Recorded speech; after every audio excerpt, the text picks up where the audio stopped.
In our last session, we spoke about the single motor blocks from Fire extension. In this session, we will put those blocks into use. So the first program we want to do is rotate the windmill in clockwise direction for 2 seconds.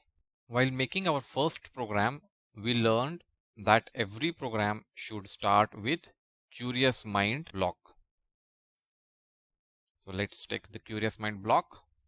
Now we want our windmill to rotate clockwise direction. Let's assume that we are going to connect the windmill motor to left motor slot on our Fire shield. So let's take the block, rotate left motor direction clockwise, speed 255. Now we want to stop our left motor. So we'll take stop left motor. Is this sufficient?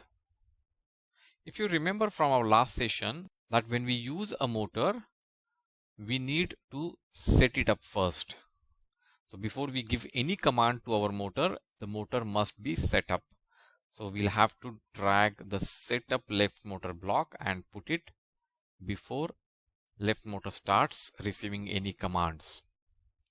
Do you think it is done now? So let's understand one more thing about programming. These programming blocks, they have sometimes 4, sometimes 5, sometimes 6, or sometimes 20 lines of code behind each of these blocks. And in programming, it takes a very small amount of time, in microseconds, to execute each line of code. So let's for time being assume that each block takes on an average 5 to 6 microseconds to execute. So when we start, the first block setup left motor is going to take 6 microseconds. Then the rotate left motor block will come into picture. This block will take another 6 microseconds to execute. So our motor starts rotating, but in 5 microseconds the stop left motor command will come. So this motor will rotate only for 5 microseconds. So that's a figure which we are considering. It is not the exact amount, but we want our motor to rotate for 2 seconds. So what should we do? We need to delay this command. We need to delay the execution of this block. How do we delay the execution of this block? We use a block wait.